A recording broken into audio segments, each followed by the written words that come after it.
सभी को नमस्कार। कोई इंसान किसी इंसान को क्या देता है? कोई इंसान किसी इंसान को क्या देता है? आदमी तो बहाना है, सब खुदा देता है। हिंदी सेतुबंध भाग 2 में आप सभी छात्र छात्राओं को भरपूर स्वागत है। आज हम देख लेंगे कि शब्द किसे कहा जाता है और शब्द भेद कितने प्रकार के हैं, शब्द के कौन से भेद हैं।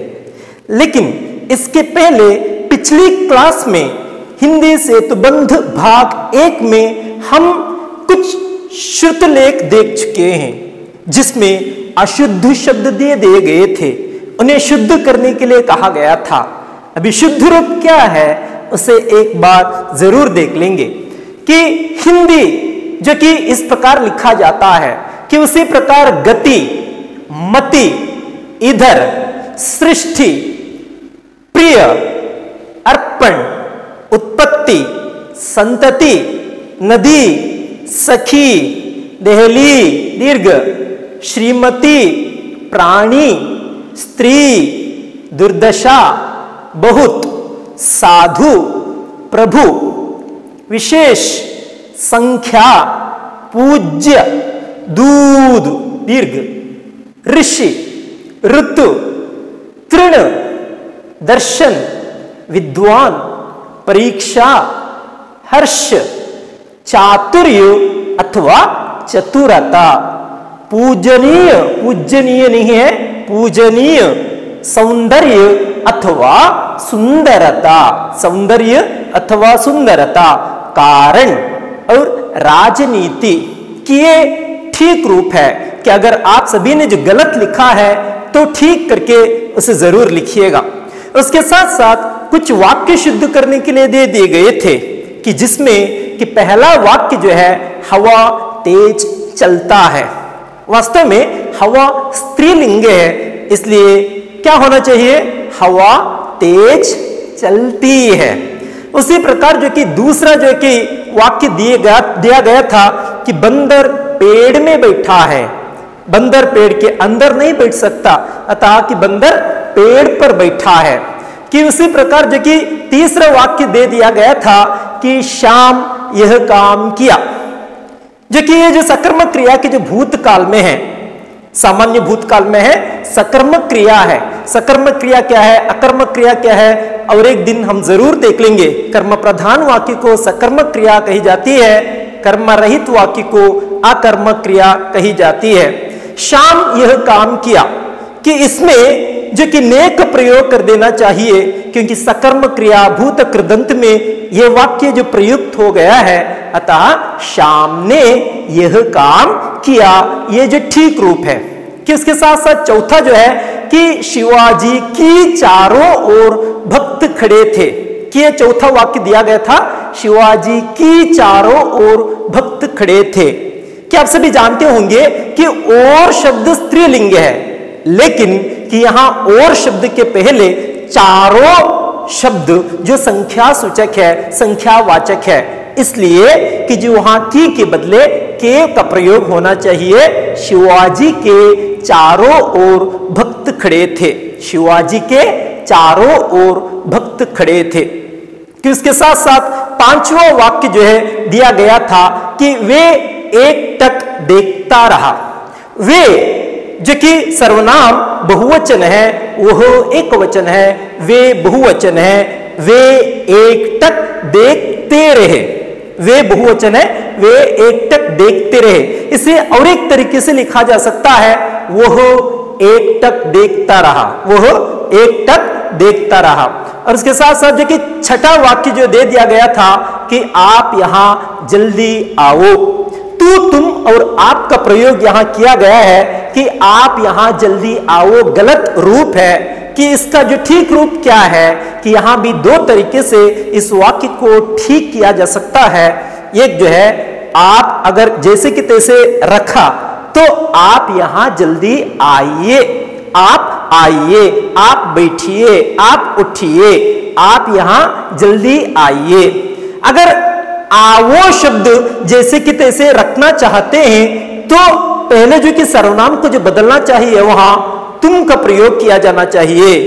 तुम यहां जल्दी आओ, तू यहां जल्दी आ, तुम यहां जल्दी आओ, आप यहां जल्दी आइए, कि इस प्रकार लिखा जाना उचित है।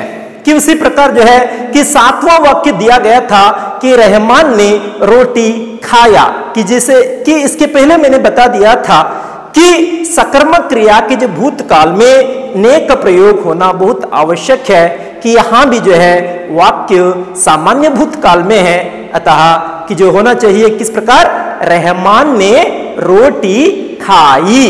रोटी शब्द स्त्रीलिंग है। आप जानते होंगे कि जब ने का प्रयोग किया जाता है तब क्रिया के लिंग, वचन, पुरुष इत्यादि कर्ता के अनुसार ना बदलकर कर्म के अनुसार बदलते हैं। उसे फिर से रिपीट कर दूंगा, पुनरावर्तन कर दूंगा कि जब ने का प्रयोग होता है तब क्रिया के लिंग, वचन इत्यादि कर्ता के अनुसार ना होकर कि जो है कर्म के अनुसार बदलते हैं। यहां कर्म क्या है, रहमान ने रोटी स्त्रीलिंग है, अतः खाई होना चाहिए, रहमान ने रोटी खाई ठीक रूप है।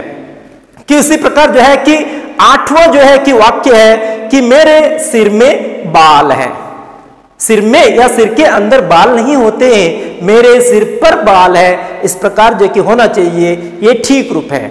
और 9वां वाक्य जो है कि राम ने सोया, जो कि ने का प्रयोग अकर्मक क्रिया के जो भूतकाल में नहीं होता है, वर्तमान काल में ने का प्रयोग बिल्कुल नहीं होता, भविष्यत काल में ने का प्रयोग बिल्कुल नहीं होता, उसी प्रकार कि भूतकाल, अपूर्ण भूतकाल में ने का प्रयोग नहीं होता है, उसी प्रकार कि सकर्मक क्रिया के जो भूतकाल में ने का प्रयोग होता है, आकर्मक क्रिया के जो है आकर्मक क्रिया में ने का प्रयोग बिल्कुल नहीं होता है। सोना, उठना, बैठना, घूमना, चढ़ना, हंसना, रोना, ये सभी जो है अकर्मक क्रियाएं हैं, इनमें ने का प्रयोग बिल्कुल नहीं होता है, अतः होना चाहिए वाक्य राम सोया। राम ने सोया गलत है, राम सोया।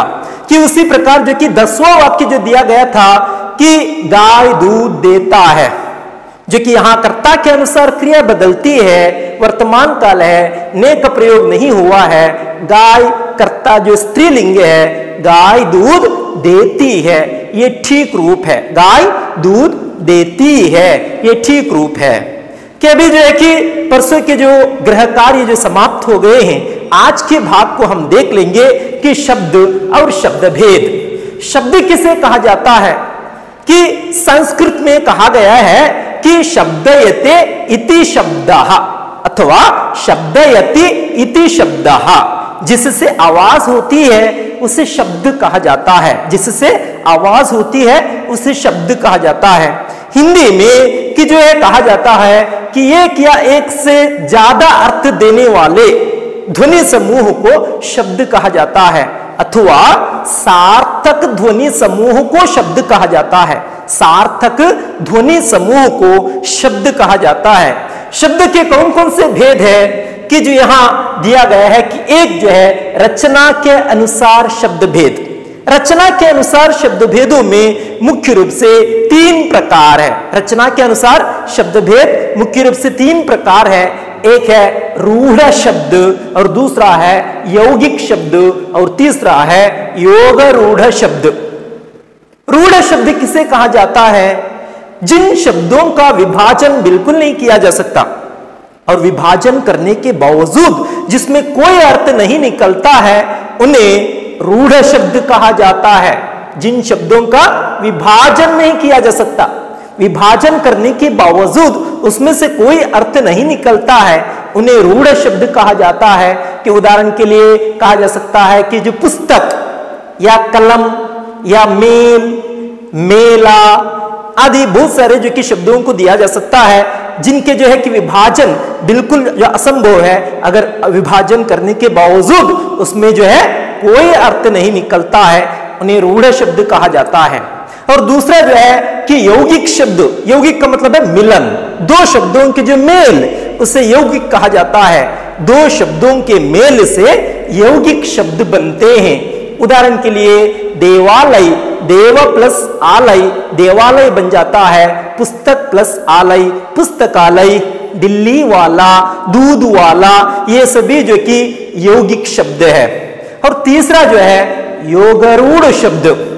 योगारूढ़ शब्द जो कि सामान्य अर्थ ना देकर कुछ विशेष अर्थ देने वाले शब्द है, जो सामान्य अर्थ से हटकर कुछ विशेष अर्थ देने वाले जो शब्दों को कि योगारूढ़ शब्द कहा जाता है। जैसे उदाहरण के लिए कहा जा सकता है कि लंबोदर। लंबोदर का अर्थ है कि लंबा है उदर जिसका, कि उदर का मतलब है कि जो है पेट है, जिसका पेट लंबा है उसे लंबोदर कहा जाता है। लेकिन वो अर्थ ना निकलकर यहां जो अर्थ निकलता है गणेश जी को कहा गया है, लंबोदर गणेश जी को कहा गया है। उसी प्रकार लक्ष्मीपति की, जो कि लक्ष्मी जो है, जो लक्ष्मी को जो पति, उसे लक्ष्मीपति कहा जाता है। लेकिन वो जो सामान्य अर्थ ना निकलकर यहां सिर्फ विष्णु को जो कहा गया है लक्ष्मीपति। उसी प्रकार जो और एक शब्द है जलद, बहुत सारे शब्द है, एक उदाहरण है जलद। जलद द का मतलब है देने वाले, जल को देने वाले, जो कि कहा गया है। जल को कोई भी दे सकते हैं, यह सामान्य अर्थ है, लेकिन विशेष अर्थ बादलों को कहा गया है, बादलों को जलद कहा गया है। कि उसी प्रकार जो है कि और एक शब्द है जलज, जल में उत्पन्न, जल में जो उत्पन्न होता है कि उसे जो कि जलज कहा जाता है, लेकिन यहां जो कमल के फूल को जो कहा जाता है। उसी प्रकार पंकज, कीचड़ में जो उत्पन्न जो है कि उसे पंकज कहा जाता है, लेकिन यहां जो सिर्फ कमल को जो है पंकज कहा जाता है। कि इस प्रकार के बहुत सारे जो उदाहरण दिए जा सकते हैं। ये जो रचना के अनुसार शब्द भेद है कि रूढ़ शब्द, यौगिक शब्द और योगारूढ़ शब्द। और दूसरा मुख्य तरीके से कि उत्पत्ति के अनुसार शब्द भेद कौन कौन से हैं। उत्पत्ति के अनुसार शब्द भेद के जो 4 प्रकार है, एक है तत्सम शब्द, और दूसरा तद्भव शब्द, और तीसरा देशज शब्द, और चौथा जो है विदेशी शब्द। तत्सम शब्द किसे कहा जाता है? जो संस्कृत से सीधे हिंदी में बिना रूप परिवर्तन के और बिना अर्थ परिवर्तन के हिंदी में प्रयुक्त होते हैं, उन्हें तत्सम शब्द कहा जाता है। संस्कृत से आए हुए लेकिन रूप परिवर्तन के बिना और अर्थ परिवर्तन के बिना ज्यों के त्यों जो है हिंदी में जो प्रयुक्त होते हैं, उन्हें तत्सम शब्द कहा जाता है। बहुत सारे उदाहरण दिए गए यहाँ। चंद्र, चंद्र या जो कि अंबर, घृता, दुग्ध, अग्नि, काष्ठ या कर्पट, नेत्र, इन सभी जो कि शब्दों का उदाहरण यहां दिया जा सकता है कि ये सभी जो हिंदी में भी जो प्रयुक्त होते हैं, अतः इन्हें तत्सम शब्द कहा जाता है। और दूसरा जो है कि तद्भव शब्द, जो कि संस्कृत से हिंदी में कि जो कुछ रूप परिवर्तन के साथ लेकिन बिना अर्थ परिवर्तन के, हिंदी में कुछ रूप परिवर्तन के साथ लेकिन बिना कुछ अर्थ परिवर्तन के जो हिंदी में शब्दों का प्रयोग होता है, उन्हें जो है कि तद्भव शब्द कहा जाता है। जो कि कुछ रूप परिवर्तन के साथ आ जाते हैं लेकिन अर्थ में कोई परिवर्तन नहीं होता है। उदाहरण के लिए कि यहाँ जो तत्सम शब्दों में दिए गए हैं उनका तद्भव रूप लिखा जा सकता है। जैसे चंद्र तत्सम शब्द है, चांद तद्भव शब्द है। अंबर तत्सम शब्द है, आसमान तद्भव शब्द है। घृता तत्सम शब्द है, उसका तद्भव रूप जो है घी है। दुग्ध तत्सम शब्द है, उसका तद्भव रूप है दूध है। कि उसी प्रकार अग्नि तत्सम शब्द है, तद्भव जो रूप होगा आग। उसी प्रकार जो है कि हस्त जो कि तत्सम शब्द है, हाथ जो है तद्भव शब्द है। कर्पट तत्सम शब्द है, कपड़ा जो है तद्भव शब्द है। कि इसी प्रकार बहुत सारे जो उदाहरण देख सकते हैं। काष्ठ संस्कृत शब्द है या तत्सम शब्द है, जो कि काठ महाप्राण ठा की तद्भव शब्द है। आगे देख लीजिएगा कि जो देशज शब्द, तीसरा है देशज शब्द, जो देशी भाषाओं से हिंदी में शब्दों के जो प्रयुक्त हो चुके हैं या होते हैं, उन्हें देशज शब्द कहा जाता है। उदाहरण के लिए पेट हो, पेटी, गाड़ी, खिड़की, तेंदुआ, ठेस आदि शब्द जो है कि देशज शब्द है, देशी भाषाओं से हिंदी में उनका प्रयोग हो गया है। और चौथा जो है कि विदेशी शब्द, जो विदेशी भाषाओं से हिंदी में शब्दों के जो कि प्रयुक्त हो चुके हैं उन्हें विदेशी शब्द कहा जाता है, कि जैसे तुर्की हो, अरबी हो, फारसी हो, अंग्रेजी हो, पोर्चुगीज हो, इन सभी जो भाषाओं से हिंदी में शब्दों का जो प्रयोग हो गया है। कुछ उदाहरण के रूप में हम देख सकते हैं कि जो फारसी से आए हुए शब्द जो कि आदमी उदाहरण है, आदमी, कमर, खर्च, गुलाब, चश्मा, चाकू, चापलूस, चापलूस का मतलब है खुशामद करना, जूते चाटना, दाग, दुकान आदि बहुत सारे शब्द जो कि फारसी भाषा से हिंदी में जो कि प्रयोग हो गए हैं। और उसके बाद अरबी शब्दों के लिए कुछ उदाहरण हैं जो हिंदी में आ गए हैं, अदालत, इम्तिहान, इतराज, औरत, तारीख, मुकद्दमा, मुंह होना चाहिए कि मुकद्दमा, और सिफारिश, हाल आदि जो है कि शब्द जो है कि अरबी से हिंदी में शब्द आ गए हैं। कि उसी प्रकार जो कि पोर्चुगीज से शब्द जो कि पादरी शब्द जो फादर कहा जाता है, यह शब्द भी जो है पोर्चुगीज से आ गया है। कि तुर्की शब्द से जो कि लाश शब्द जो है वो हिंदी में जो है आ गया है। उसी प्रकार जो कि अंग्रेजी से बहुत सारे शब्द कि आप सभी जानते होंगे कि हिंदी में आ गए हैं, जैसे कमिटी हो, फंड हो, फीस, डॉक्टर, अस्पताल, हॉस्पिटल जो है अस्पताल हो गया है। कि उसी प्रकार जो कि कलेक्टर हो या कि कमेटी हो, ये जो है कि बहुत सारे शब्द जो कि अंग्रेजी से हिंदी में जो आ गए हैं कि ये जो है उत्पत्ति के अनुसार शब्द भेद है। और तीसरा जो है कि रूपांतर के अनुसार शब्द भेद। रूपांतर के अनुसार शब्द भेद दो प्रकार के हैं जो यहां नहीं लिखा गया है कि जो आप सभी जानते होंगे कि रूपांतर के अनुसार दो शब्द भेद है कि एक विकारी शब्द और एक अविकारी शब्द। विकारी शब्द किसे कहा जाता है? कि इन शब्दों के रूपों में परिवर्तन होता है, जिन शब्दों के रूपों में परिवर्तन होता है उन्हें विकारी शब्द कहा जाता है। कि उदाहरण के लिए लड़का शब्द ले लीजिएगा कि वो लड़का लड़के बन जाता है, लड़कों बन जाता है, लड़की बन जाता है, लड़कियां बन जाती है, कि ये सभी शब्द जो कि रूपांतर हो जाते हैं।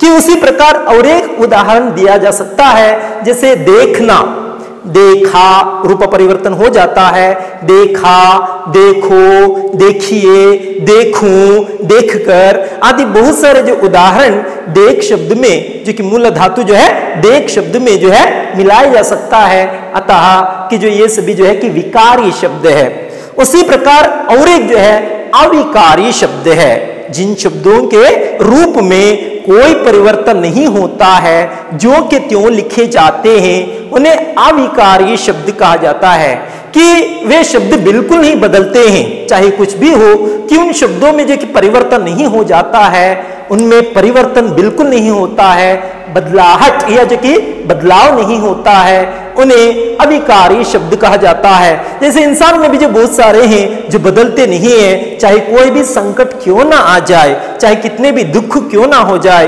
या कि कितनी भी तकलीफें क्यों ना आ जाए, कि एकदम अपने जिंदगी में स्थिर रहा करते हैं। अतः कि इस प्रकार के जो इंसान भी है, उदाहरण के लिए एक छोटी सी कहानी जो है कि आपके सामने जो प्रस्तुत कर देता हूं कि एक महोदया, एक मैडम जो कि कक्षा में बहुत बढ़िया तरीके से जो पढ़ा रही थी, बहुत अच्छा जो पढ़ा रही थी, लेकिन कि स्कूल से, उस विद्यालय से उसका दूसरे स्कूल में तबादला हो गया, ट्रांसफर हो गया, जो कि जाना अनिवार्य था, कंपलसरी था कि वो जो कि चली गई। लेकिन अपने जो पढ़ाई के जो है समय वो कभी ज्यादा अनुशासन नहीं बरतती थी, ज्यादा सख्त नहीं थी, वो प्यार से बच्चों को पढ़ाया करती थी और उनका जो है कि पढ़ाने का तरीका एकदम बढ़िया था। लेकिन जब जो है कि वो तबादला जो है कि उसका होकर दूसरे स्कूल में आ गई है, तो वो देखती है कि वहां अनुशासन ज्यादा है, ज्यादा सख्ती है, कि जो है बच्चों के जो बारे में भी जो है कि उनके अभिभावक या पेरेंट्स यही चाहते हैं कि ज्यादा अनुशासन हो, ज्यादा सख्ती हो और उनके जो बच्चे बहुत खूब जो है कि पढ़ाई करें। महोदया जिस स्कूल में चली गई है कि वहां के वातावरण को देखकर उन्हें ठीक नहीं लगा, लेकिन उसे वो खुद नहीं बदल सकती, लेकिन जो है अपनी पढ़ाई के तरीके को जो उसी प्रकार जारी रख सकती है कि जिस प्रकार पहले जो है कि स्कूल में वो पढ़ा रही थी, उसी प्रकार यहां भी जो पढ़ाने लगी, बहुत प्यार से बच्चों की जो है बहुत प्यार से पढ़ाने लगी है। एक दिन जो क्या हुआ कि जो है कि कक्षा में उन्होंने कुछ छात्रों को जो है कि प्रश्न दे दिया और बोर्ड पर प्रश्नों को लिखकर उसका उत्तर लिखने के लिए कहा। कुछ छात्र आ गए और जो कि ठीक उत्तर लिखकर जो चले गए और कुछ छात्र जो है गलत उत्तर जो लिखकर चले गए। जो छात्र ठीक उत्तर लिख चुके हैं उन्हें चॉकलेट देकर जो कि उस महोदया या मैडम ने भेज दिया, और जिन्होंने जो गलत लिखा उन्हें जो कि प्यार से उनके जो माथे पर हाथ फेरा और कि जो पुचकार कर दुलार कर उन्हें एक झप्पी या आलिंगन देकर उन्हें उन बच्चों को भेज दिया। दूसरे दिन क्या हुआ कि दूसरे दिन जो है कि उसी महोदया ने मैडम ने कि फिर से जो कि दूसरे जो सवाल दे दिए बोर्ड पर, और जो कुछ छात्र आ गए और उत्तर ठीक लिखा, कुछ छात्रों को जो कि चॉकलेट मिल गया, और जो कि एक लड़का जो आ गया जिसने जो पहले जो कि बोर्ड पर उत्तर ठीक लिखा था और उसके बाद जो है कि उसे काट कर गलत उत्तर लिखा। महोदया ने ध्यान से देखा कि जो पहले जो कि उत्तर जो लिखा था कि वो ठीक था, अभी जो कि उत्तर लिखा गया है उसके द्वारा कि वो गलत है। महोदया ने वो प्यार से पूछा कि जो क्या बेटे, क्यों बेटे, कि क्या हो गया है? तो उस लड़के ने कहा कि जो मैडम जी कि चॉकलेट हमें बहुत सारे मिल जाते हैं लेकिन आलिंगन बिल्कुल नहीं मिल जाता।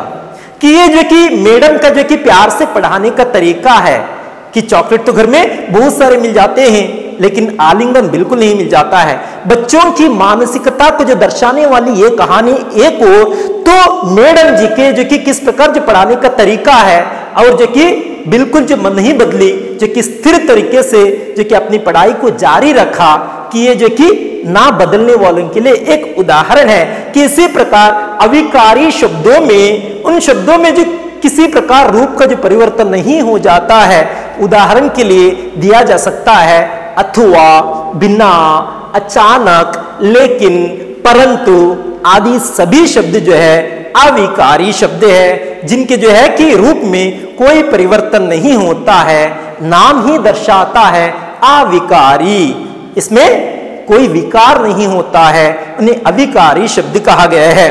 और आज की कक्षा में हमने देखा कि शब्द भेद किसे कहा जाता है, शब्द क्या है और शब्द भेद कितने हैं, रचना के अनुसार शब्द भेद और उत्पत्ति के अनुसार शब्द भेद, रूपांतर के अनुसार शब्द भेद, जो कि और एक जो बाकी है जो कि प्रयोग के अनुसार शब्द भेद, उसे अगली कक्षा में देख लेंगे। जाने के पहले एक शायरी आपके लिए कि जो जहाजों को डुबाए उन्हें तूफान कहते हैं, जो जहाजों को डुबाए उन्हें तूफान कहते हैं, और जो तूफानों से टकराए उन्हें इंसान कहते हैं। नमस्कार।